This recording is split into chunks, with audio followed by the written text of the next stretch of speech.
¿Alguna vez sientes que no te aprecian, que no te valoran, que la gente no estima lo que tú haces y lo que tú vales?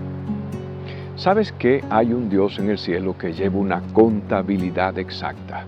La gente pueda que te ignore, pueda que no te aprecie, pero hay un Dios que lleva un libro. Sí, la Biblia habla de 2 libros. Uno, el de la vida, donde están los que son salvos, los que son hijos de Dios, pero también otro que se llama el libro de las obras.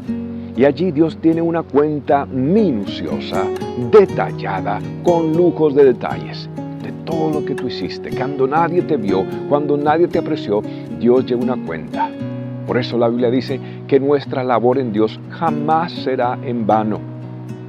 ¿Alguna vez has ido a la película y de pronto has visto una película y ves que al final están los créditos? Sí, donde salen esas letritas pequeñas donde habla de quién era el camarógrafo, el productor, los camerinos y todas las personas que participaron e hicieron esa obra una posibilidad. Pues es lo que hace Dios cuando nos da el libro de Crónicas. Hoy estamos en Primera de Crónicas y vamos a resumir del capítulo 2 al capítulo 9. Sí. Bienvenidos a Maná. Sí, este es el espacio donde hacemos comentarios espontáneos de las Escrituras y encontramos principios de vida para cada día. Nos centramos en estos capítulos, del 2 al 8 al 9 de Primera de Crónicas. Y hay una lista de nombres y nombres, a veces complejos. Yo que grabo esto y está en nuestro podcast Cita con Dios por Daniel Arboláez, pues a veces me cuesta aún a mí pronunciar tantos nombres. Pero sabes que allí hay lecciones grandes, no son nombres por nombres. Dios quiere que, aunque nadie supo de muchos de ellos, Dios quiere que el mundo sepa que Él llevó cuenta de ellos, que ellos no fueron ignorados, que ellos no fueron o no vivieron en vano y que todo lo que hicieron tiene un lugar en el reino de Dios. Mira, si empezamos a estudiar Crónicas, vas a darte cuenta de algo interesante. Por ejemplo, dice en el capítulo 2, verso 1, que estos son los hijos de Israel. Y el capítulo 9, en el verso 1, comienza hablando de los hijos de Israel. ¿Qué quiere decirnos Dios? Dios quiere decir que el pueblo se fue dividido en 12 tribus. Se fue dividido en 2 reinos, el reino de Judá, del sur, el reino del norte, Israel. Pero ahora, después de haber sufrido tanto, ahora regresan como un solo pueblo. Eso no es coincidencia. Dios nos está enviando un mensaje, que a veces el sufrimiento, las pruebas tienen que unirnos y dejar nosotros a un lado todo aquello que nos dividía. Luego encuentro joyas, por ejemplo, cuando dice, en el capítulo 2, dice que David, o más adelante, desde los siguientes capítulos, habla de David y dice que David era el 7º de los hijos de su padre y su madre. El 7º. Pareciera que es un detalle innecesario, pero sabes que el 7 es el número de Dios. Y Dios nos está diciendo, mira, aunque papá y mamá, porque hay evidencia de que el papá de David de pronto no le prestaba mucha atención y David no tenía una buena relación con su padre, pero Dios dice, tú eres mi escogido. Al decir el 7º, y ya sabemos que Dios eventualmente lo escoge y hace cosas grandes y es un prototipo del Mesías, Dios dice, desde ya, este es mi 7º, este es mi escogido. Y yo no sé cuál fue la relación con tu padre, con tu madre, o la relación que tienes con las autoridades. Muchas veces yo me he sentido despreciado, me he sentido como David rechazado. Pero Dios me recuerda, tú eres mi 7º, tú eres mi escogido. Y quiero que sepas, si nadie te escogió, si cuando ibas a los juegos o a las fiestas no eras el principal, Dios te ha escogido a ti y para Él tú le llamas la atención y Dios dice, si para los demás eres el rechazado, para mí tú eres mi escogido. Sabes que la Biblia habla más adelante, Jesús diciendo que el reino de los cielos es como un hombre que hizo una fiesta para personas importantes, todas buscaron excusas y luego el dueño de la casa dice, quiero que vayas por los campos e invites a los mancos, a los cojos, a los que están rotos en la vida y me los traigas a la mesa. A lo vil y lo menospreciado del mundo, dice la Biblia, escogió Dios. Y Crónicas nos está enviando muchos mensajes que el sufrimiento debe unirnos. Mensajes como aunque otros no te escojan, tú eres escogido de parte de Dios. Y aunque otros no tomen en cuenta lo que tú hiciste, Dios sí lo toma en cuenta y Dios tiene recompensa. Dios registró todos esos nombres. Y de pronto, de la nada encontramos joyas como el capítulo 4 habla de un hombre llamado Jabes. Si notas la secuencia estructural, gramatical, realmente estaba hablando de genealogías y de pronto dice la nada, y hubo un hombre llamado Jabes. ¡Qué interesante! Dios rescata esa historia oscura que nadie tuvo más registro de él. Y Jabes significa dolor. ¿Sabes qué Jabes significa dolor? Sin embargo, de ese dolor, de ese sufrimiento, Dios trajo grandes victorias y grandes bendiciones. Ahora, ¿por qué? Dice la Biblia que Jabes oró a Dios.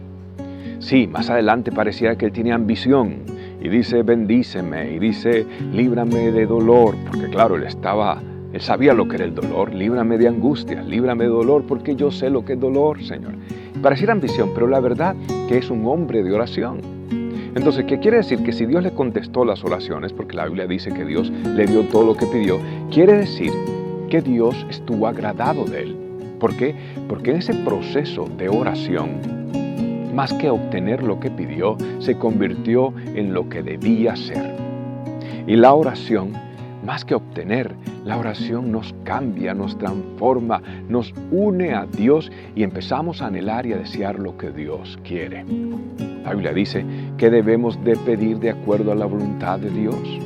Un secreto de la oración es decir, Señor, ¿cuál es tu prioridad? Y yo quiero pedir en base a esa prioridad y tengo que tener la certeza y la fe de que Dios me va a contestar. La Biblia dice que Él dijo, bendíceme. No hay nada malo en tener la bendición de Dios. Él pudo haber dicho, Dios, que otro me bendiga. Dios, que alguien me dé algo. No, Él le pidió a Dios, bendíceme tú. Quiero tu bendición, no la de alguien más. Le dijo, extiende mi territorio.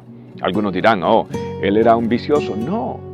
¿Sabes que en el capítulo 2 se menciona a Jabes como una ciudad donde estaban los clanes de los escribas? Es decir, las personas que transcribían la palabra del Señor, gente santa de Dios.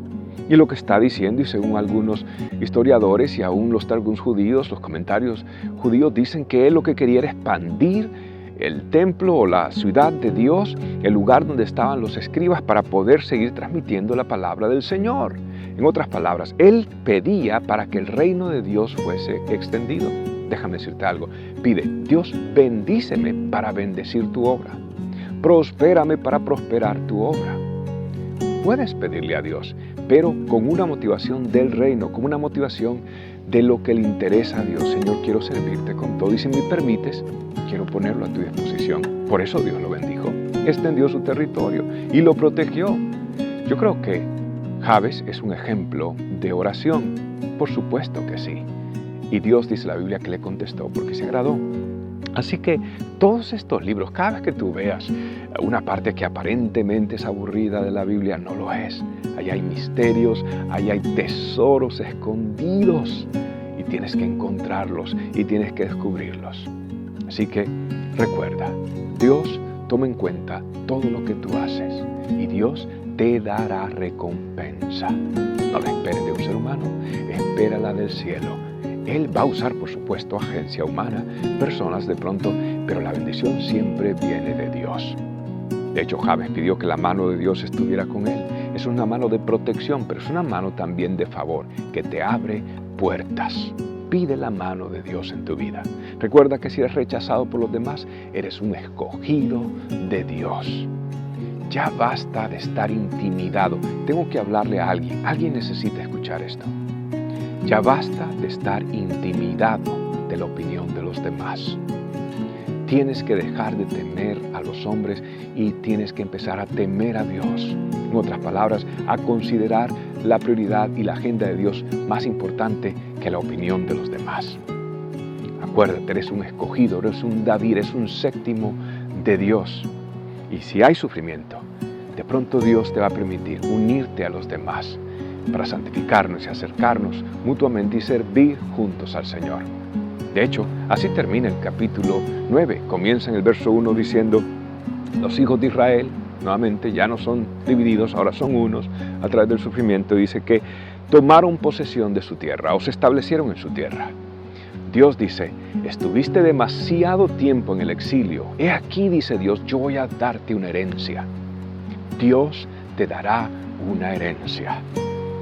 Sí, en todos los sentidos lo creo yo, pero la más importante es que somos coherederos con Cristo Jesús. Y esta es la lección de hoy, este es el maná de hoy, este es el pan nuestro de cada día. Que Dios te bendiga.